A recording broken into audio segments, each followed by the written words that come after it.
Hello ಏನೋ ನಿಂದು ಕತೆ. ಸರ್. ಆಕ್ಚುಲಿ ನಾನು ನಿಮ್ದು ಏಳೂರ ಬೆಟ್ಟಗಳು ಹಾಡು ತುಂಬಾ ಚೆನ್ನಾಗಿದೆ ಸರ್. ನನ್ಗೆ ತುಂಬಾ ಇಷ್ಟ. ಅದು ಒಂದು ಅದ್ಭುತ ಶಕ್ತಿ ಹಾಡು ಸರ್. ಅದು ಹೌದು. ಅದು ಬಹಳ ನನ್ಗೆ ನಿಮ್ಗೆ ನಿಜವಾಗ್ಲು ಎಷ್ಟು ಜನ ಹಾಡು ಕೇಳಿದ್ರೆ ಅವ್ರಿಗೆ ಒಂಥರ ಜ್ಞಾನೋದಯ ಚೈತನ್ಯ ಆಗುತ್ತೆ ಸರ್. ಆ ತರ ಹಾಡು ಬರ್ದಿದ್ದೀರ. ಹೌದು. ಅದೇ ನಿಮ್ಗೆ ಧನ್ಯವಾದ ಹೇಳೋಣ ಅಂತ ಯಾಕಂದ್ರೆ ಏಯ್. ಆ ಹಾಡು ಕೇಳ್ಬಿಟ್ರೆ ಸರ್ ಹ್ಮ್. ತಾಯಿ ಜಗನ್ಮಾತೆಯ ಒಂದು ದರ್ಶನ ಆದಾಗುತ್ತೆ ಸರ್. ಗೊತ್ತಾ ನಿನ್ಗೆ ಆ ಹಾಡು ಇವನ್ಗಲ್ಲ ನೀನ್ ಥ್ಯಾಂಕ್ಸ್ ಹೇಳ್ಬೇಕಾರದು, ಆ ಜಗನ್ಮಾತೆಗೆ. ಯಾಕೆ ಗೊತ್ತಾ? ಭಗವಂತನ ರೂಪದಲ್ಲಿ ಹಾಡು ಕೊಟ್ಟಿದ್ದೀರಾ. ಏಯ್, ಮತ್ತೆ ಮತ್ತೆ ಹೇಳ್ತಾ ಇದೀನಿ ಕೇಳು. ಆ ಹಾಡು ಅಹೋರಾತ್ರ ಬರೆದದ್ದಲ್ಲ, ಅಹೋರಾತ್ರನ ಕೈಲಿ ಆ ಜಗಜ್ಜನನಿ ಬರೆಸಿದ್ದು. ಆವತ್ತು ನನಗೆ ಇನ್ನೂ ನೆನಪಿದೆ. ನಾ ಮಲ್ಕೊಂಡ್ ಬರೆಯೋ ಅಭ್ಯಾಸ, ಬೋರ್ಲು ಹಾಂ ಸರ್. ಪಕ್ಕದಲ್ಲಿ ಆ ಎಮ್ಮ ಬಂದು ಅದೇ ರೀತಿ ಪಕ್ಕದಲ್ಲಿ ಅದೇ ರೀತಿ ಮೊಣಕೈ ಮೇಲೆ ಭುಜಂಗಾಸನದಲ್ಲಿ ಮಲ್ಕೊಂಡು, ಏಯ್ ನಾನು ಹೇಳೋದು ಬರೆಯೋ ಅಂತ ಹೇಳಿ ಬರ್ಸಿದ ಹಾಡದು. ಅದ್ಭುತ ನನ್ನ ಭಾವನೆಗಳನ್ನ ಬರೆಯೋ ಅಂತ ಬರ್ಸಿದ ಹಾಡು.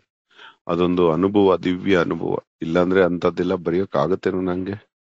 ಸರ್. ಹಾಡನ್ನ ನಾನು ದಿನ 1000 ಸರಿ ಕೇಳ್ತೀನಿ ಸರ್. ಎಷ್ಟು ಖುಷಿ ಆಗುತ್ತೆ ಮನಸ್ಸಿಗೆ ಅಂದ್ರೆ, ದುಃಖ ಆದಾಗೆಲ್ಲ ಅದು ಕೇಳ್ತೀನಿ. ಏನ್ ಫೀಲಿಂಗ್ ಅಲ್ಲ, ಗಂಡನ್ ಮೇಲೆ ಪ್ರೀತಿ ಅಲ್ಲ. ಗಂಡನ ಮನೆ ಪ್ರೀತಿ ಅಲ್ಲ ಸರ್, ತಾಯಿಯ ಶಕ್ತಿ ಅನಾವರಣ ಆಗುತ್ತೆ. ತಾಯಿ ಎಷ್ಟು ಪವಿತ್ರ. ತಾಯಿ ಏನ್ ಬೇಕಾದ್ರೂ ಮಾಡಕ್ಕೆ ಸಾಧ್ಯ ಅಂತ. ಅದೇ ಗಂಡನ ಮೇಲೆ ಪ್ರೀತಿ ಹೆಂಗಿದೆ ಅಂದ್ರೆ, ವಿಷಕ್ಕೇ ವಿಷವಾಗುವೆನಾ ಅಂತೇಳಿ. ಏನ್ ಪವರ್ ಅಲ್ಲ ಅದು. ಸರ್, ಮಹಾದೇವ ಜಗತ್ತನ್ನ ಉಳ್ಸೋಕೆ ವಿಷ ಕೊಡ್ದ.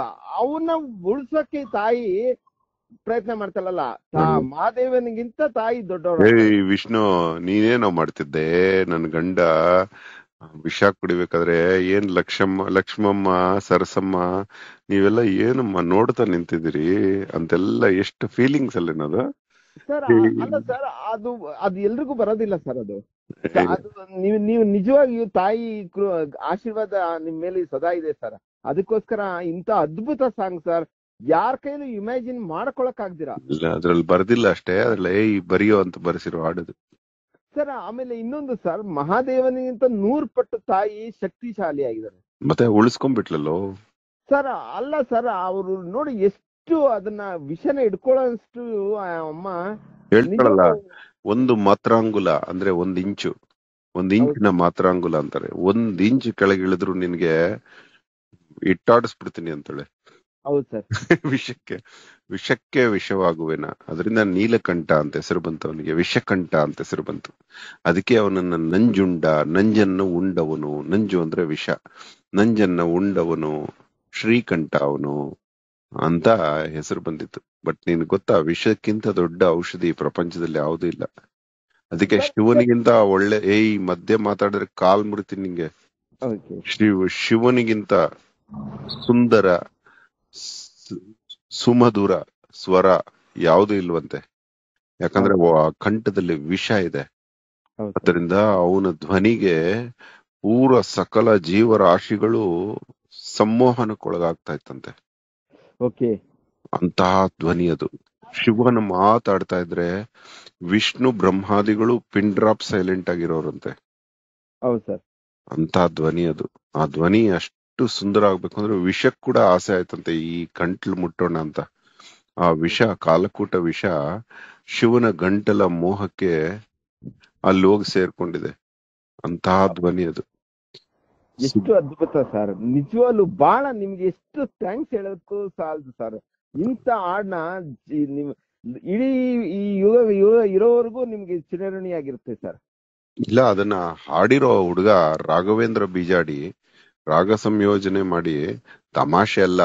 ಅವನಿಲ್ಲ ಅಂದ್ರೂ ಆ ಹಾಡಿಗೆ ಅದು ಮೂಲೆ ಗುಂಪಾಗಿ ಸೇರ್ಕೊಂಡ್ಬಿಡೋದು.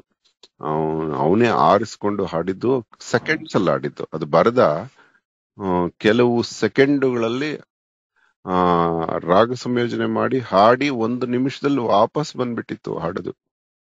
ಅಂತ ಹಾಡದು ತುಂಬಾ ಚೆನ್ನಾಗಿ ಅದಷ್ಟಕದೆ ಬೆಳೆದಿದ್ದು. ಅವನ್ ಕೈಲಿ ಹಾಡ್ಸಿದ್ದು ದೇವಿನೇ, ಇವನ್ ಕೈಲಿ ಬರ್ಸಿದ್ದು ದೇವಿನೇ.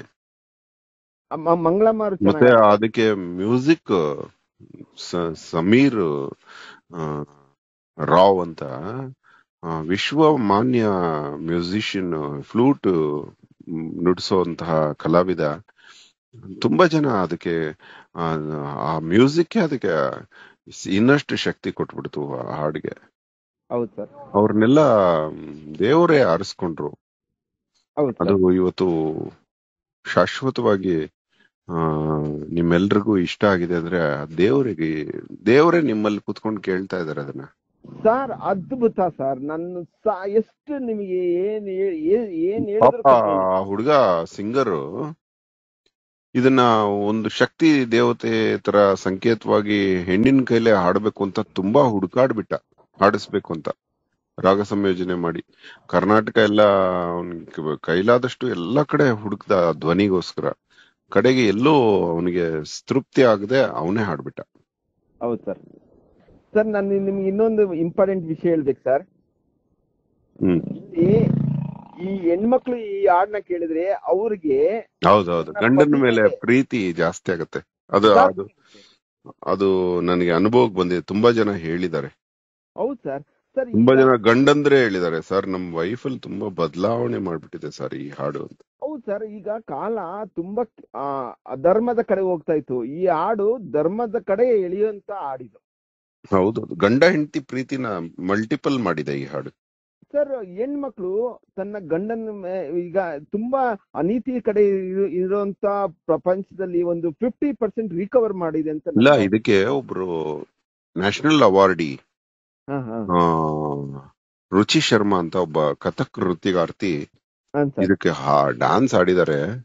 ಅಮ್ಮ ಆಡ್ಬೇಕಾದ್ರೆ 7 ಬೆಟ್ಟಗಳು ಅಂತ ಆಡ್ತಾಳಲ್ಲ, ಆ ಟೈಮಲ್ಲೇ ಆ ಹೂವ ಕಿತ್ಕೊಂಡು ಹೋಗ್ಬಿಡ್ತು ತಲೆಯಿಂದ, ಅಷ್ಟು ರಭಸ.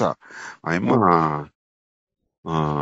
ಇನ್ವಾಲ್ವ್. ಅಮ್ಮ ಹೇಳಿದ್ರೆ ನನಗೆ ಕನ್ನಡ ಬರಲ್ಲ, ಆದ್ರೆ ಈ ಹಾಡಿಗೆ ನೃತ್ಯ ಮಾಡ್ಬೇಕಾದ್ರೆ ನನ್ನೊಳಗೆ ಏನೋ ಒಂದು ಶಕ್ತಿ ಸೇರ್ಕೊಂಡ್ಬಿಟ್ಟಿತ್ತು, ಅದೇ ಆಡಿಸ್ತು ನನ್ನ ಕೈಲಿ, ನನ್ಗೇನು ನೆನಪಿಲ್ಲ ಅಂತ ಹೇಳ್ಬಿಡ್ತಾ ಅಮ್ಮ. ಹೌದು ಸರ್. ಇದು ಎಲ್ಲಾನು ಇದೆ. ಜನರು ಅಸಹಾಯಕತೆ ಈ ಪ್ರಪಂಚದಲ್ಲಿ ಇದು ಒಂದು ಜಸ್ಟ್ ಒಂದು ಹಾಡಾಗಿ ಹೊರಹೊಮ್ಮಲ್ಲ, ನಾನಾ ವಿಧದಲ್ಲಿ ತೆರ್ಕೊಳ್ಳುತ್ತೆ ಈ ಹಾಡು. ಈ ಜನ ಈಗ ನಾರಾಯಣ ಅಂತ ಪುರುಷರಲ್ಲಿ ಅತ್ಯುತ್ತಮ ಪುರುಷ ನಾರಾಯಣನೇ ಏನು ಮಾಡಕ್ಕಾಗ್ಲಿಲ್ಲ ಅಂದ್ರ, ಈ ನಾರ್ಮಲ್ ಜನದಲ್ಲಿ ಒಬ್ರು ಸಂಕಷ್ಟದಲ್ಲಿರುವಾಗ ಇನ್ನೊಬ್ರು ಸಹಾಯ ಮಾಡಕ್ ಆಗ್ದಿರೋಂತ ಪರಿಸ್ಥಿತಿಲಿ ಹೆಣ್ಣು, ಅವ್ರ ವೈಫ್ ಆಗಿರ್ಬೋದು, ಅವ್ರ ತಾಯಿ ಆಗಿರ್ಬೋದು, ಅವ್ರ ತಂಗಿ ಅಕ್ಕ ಆಗಿರ್ಬೋದು, ಹೆಣ್ಣು ಕಾಪಾಡ್ತಾಳೆ ಅನ್ನೋದನ್ನ ಇಲ್ಲಿ ತೋರಿಸಲಾಗುತ್ತೆ. ಅಮ್ಮ ಹೇಳಿದ್ರು ನಂಗೆ, ನಾನ್ ನಾರಾಯಣಪ್ಪನೇ 4 ಮುಖದವನೇ ಅಂತ. 4 ಮುಖದವನು ಅಂದ್ರೆ ಬ್ರಹ್ಮದೇವ. ಬ್ರಹ್ಮ ಅವ್ರೆಲ್ಲಾರನು ಕೇಳ್ತಾಳಂತೆ, ನೀವೇನ್ ಮಾಡ್ತಿದ್ರಿ, ನೀವ್ ಹೆಂಗ ಬಿಟ್ಟಿರೋ ವಿಷ ಕುಡಿಯಲ್ಲವನ ಅಂತ. ನೀವ್ ಹೆಂಗೋ ಬಿಟ್ರಿ ನೀವು ವಿಷ ಕುಡಿಯೋದಕ್ಕೆ, ನೀವ್ಯಾಕ್ ಕುಡಿಲಿಲ್ಲ? ನನ್ ಗಂಡನೇ ಸಿಕ್ಬಿಟ್ನಾ, ಬರೀ ಅಂತ ಹೇಳಿ ಬರ್ಸಿದ್ದದು. ಹೌದು,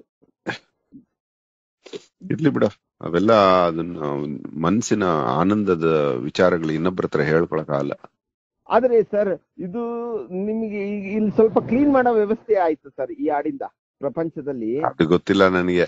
ಅದೇ ಹೇಳಿದ್ನಲ್ಲ, ಅದು ಬರ್ದು ವಾಟ್ಸಪ್ ಅಲ್ಲಿ ಹಾಕ್ತಾ ಇದ್ದೆ, ಹಾಡಿ ಆ ಹುಡುಗ ಕಳಿಸ್ತಾ ಇದ್ದ. ಆ ಹುಡುಗ ಹಾಡದೇ ಇದ್ದಿದ್ರು ನಿಮ್ಗೆ ಇವತ್ತು ಸಿಗ್ತಾ ಇರ್ಲಿಲ್ಲ ಈ ಹಾಡು. ಈಗ ನೋಡಿ, ಈ ಕೊರೋನಾ ಹೇಗೆ ಸ್ವಲ್ಪ ಭೂಮಿನ ಕ್ಲೀನ್ ಮಾಡ್ತೋ ಹಾಗೆ ಈ ಹಾಡು ಒಂದು 50 to 60% ಕ್ಲೀನ್ ಮಾಡುತ್ತೆ ಅಂತ ನನ್ನ ಭಾವನೆ. ಅದೆಲ್ಲ ನಿಮ್ಗೆ ಸೇರಿ ದೇವಿ ಮಾಡಿಸ್ಕೊಂಡಿದ್ದಷ್ಟೇ. ಆಮೇಲೆ 6 ಆಳುವ 700 ಬೆಟ್ಟದ ದಾಳಿ ಇದ್ರ ಕಾಣಿಸ್ತಾರಲ್ಲ ಹಾಡು, ಅದ್ಭುತ ಸರ್. ಅದನ್ನು ಯಾವ್ದು? 6 ಆಳುವವನು 700 ದಾಟಿದರೆ ಕಾಣುವವನು.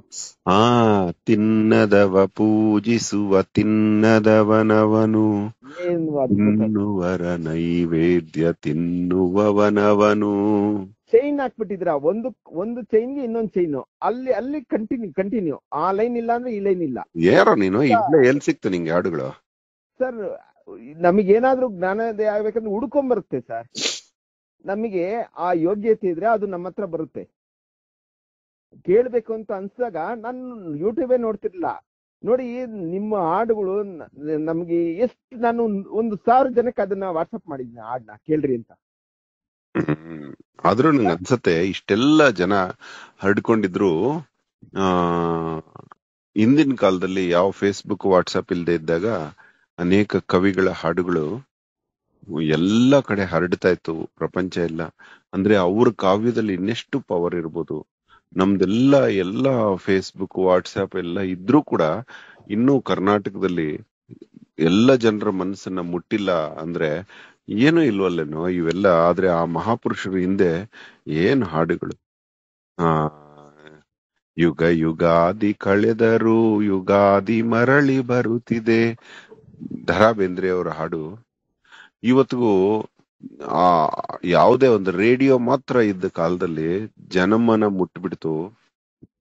ಇವಾಗ ಇಷ್ಟೆಲ್ಲ ವ್ಯವಸ್ಥೆ ಇದ್ರು ಆ ಲೆವೆಲ್ ಮುಟ್ಟಕ್ ಆಗ್ಲಿಲ್ಲ ಅಂದ್ರೆ ಅವ್ರ ಎಷ್ಟು ದೊಡ್ಡ ಮೇರು ಕವಿಗಳು, ಇಮ್ಯಾಜಿನ್ ಮಾಡ್ಕೊ ಸರ್. ಅದು ಇವತ್ತು ಬರ್ದಂಗೆ ಇರುತ್ತೆ, ಅಷ್ಟು ಫ್ರೆಶ್ನೆಸ್ ಆ ಹಾಡಲ್ಲಿ ಅಳವಡಿಸಲಾಗಿದೆ. ಹೌದು, ಅಂದ್ರೆ ಅದೆಲ್ಲ ತ್ಯಾಗಿಗಳು, ಅವರೆಲ್ಲ ಕಷ್ಟಪಟ್ಟಿದ್ದಾರೆ ಪಾಪ, ಹಣಕ್ಕೋಸ್ಕರ ಬರೆದವರಲ್ಲ ಅವರು. ಸರ್ ಅವ್ರ ಜೀವನನೇ ಬೇರೆಯವ್ರಿಗಾಗಿ ಮುಡುಪಾಗಿಟ್ಟವ್ರು, ಪ್ರಪಂಚಕ್ಕೆ ಮುಡುಪಾಗಿಟ್ಟವ್ರು. ಅವ್ರು ತನ್ನ ಯಾರ ನೀನು ಸರ್? ಯಾರು ನೀನು? ನನ್ನ ಹೆಸರು ಮಂಜುನಾಥ್ ಅಂತ ಸರ್. ಯಾವ ಊರು? ದಾವಣಗೆರೆ. ಸಾಕು ಮಾತಾಡಿದ್ದು, ಇಡೋಣ. ಇನ್ನೊಂದೇ ಒಂದು ಡೌಟ್ ಇತ್ತು ಸರ್. ಆಕ್ಚುಲಿ ನಾವು ಟೋಟಲಿ ವಿಶ್ವ ಮಾನವರಾಗ್ಬೇಕಲ್ವ ಸರ್? ಬರೀ ದೇಶ ಏನಂದೆ? ವಿಶ್ವ ಮಾನವರಾಗ ಬೇಕಾಗಲ್ವಾ ಸರ್? ಬೇಕು. ಆ ಬೇಕು ಬಿಡೋ, ಬೇಕುಪ. ಬೇಕು ಅಂದ್ರೆ ಆಗೋದಿಲ್ವೋ ಅದು? ಸಾಕು ಅಂದ್ರೂ ಆಗಲ್ಲ. ಸಾಕು ಅನ್ನೋದನ್ನ ಬೇಕು ಅನ್ನೋದನ್ನ ಬಿಡ್ಬೇಕಂತೆ. ಎರಡು ಬಿಟ್ಟಾಗ ಬುದ್ನಂಗಾಯ್ತಾರಂತೆ. ಇದ್ದಂಗಿದ್ರೆ ಇಟ್ಟಂಗಿದ್ರೆ ಬುದ್ನಂಗಾಯ್ತಾರಂತಪ್ಪ. ಏನ್ ಬೇಕಂದ್ರು ಏನ್ ಬೇಡಂದ್ರು ದುಃಖ ಬರ್ತೈತಂತಪ್ಪ. ವಿಶ್ವ ಮಾನವರಾಗಬೇಕು ಅಂದ್ರೂ ದುಃಖ ಬರುತ್ತೆ, ಬುದ್ಧನಾಗಬೇಕು ಅಂದ್ರೂ ದುಃಖ ಬರುತ್ತೆ. ನಮ್ಮೂರಲ್ಲಿ ಎಲ್ಲಾರ್ಗು ಒಳ್ಳೇದಾಗಬೇಕು ಅಂದ್ರೂ ದುಃಖ ಆಗುತ್ತೆ, ಕೆಟ್ಟದಾಗಬೇಕು ಅಂದ್ರೂ ದುಃಖ ಬರುತ್ತೆ. ಈ ಬೇಕು ಬಿಟ್ಟಾಗ ಸುಖ ಬರುತ್ತೆ, ಬೇಡ ಬಿಟ್ಟಾಗ ಸುಖ ಬರುತ್ತೆ. ಬೇಕು ಬೇಡ ಎರಡು ಬೇಡ, ಇವೆರಡರ ಗೊಡವೆ ಬೇಡ, ಇವುಗಳಿಂದ ಎಡವ ಬೇಡ. ಓಕೆ, ನಾನ್ ನಿಮ್ಗೆ ಕಾಲಿಗೆ ಬಿಡ್ಬೇಕು ಅಂತ ಆಸೆ ಆಗಿದೆ. ಇದೆಲ್ಲ ಬಿಟ್ರೆ ಚೆನ್ನಾಗಿರುತ್ತೆ, ಮರ್ಯಾದೆ ಇರುತ್ತೆ. Okay sir, thank you sir. ಬೆಟ್ಟಗಳು ಹತ್ತಿಳಿದು ಪಡೆದೆನೋ ಅಂತಿಂತ ಗಂಡಲ್ಲ ಶಾರ್ದೂಲನವನನ.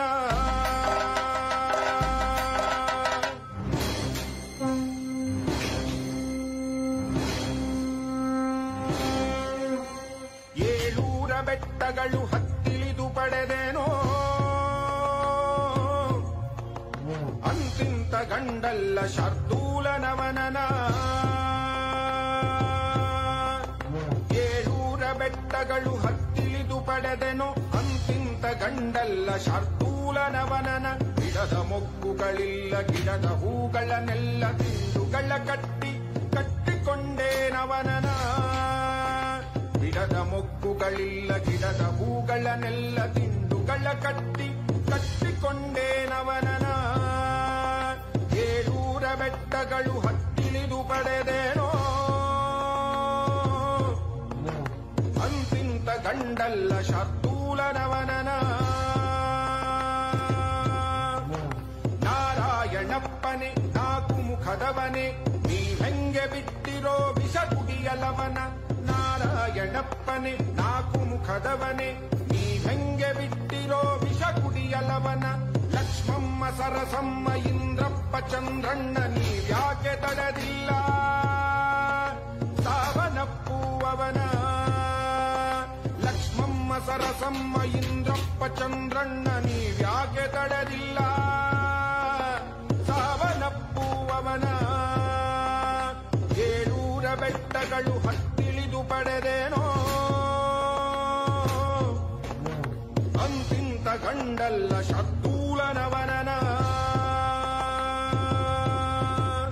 ವಾಸುಕಿ ಅನಂತ ಶೇಷ ಪದ್ಮನಾಭ ಕಂಬಲಂ ಶಂಖಪಾಲ ತಕ್ಷಕಂ ಭಕ್ತರಾಷ್ಟ್ರಕಾಲಿಯಂ. ವಾಸುಕಿ ಅನಂತ ಶೇಷ ಪದ್ಮನಾಭ ಕಂಬಲಂ ಶಂಖಪಾಲ ತಕ್ಷಕಂ ಭಕ್ತರಾಷ್ಟ್ರಕಾಲಿಯಂ. ಸರ್ವ ಸರ್ಪ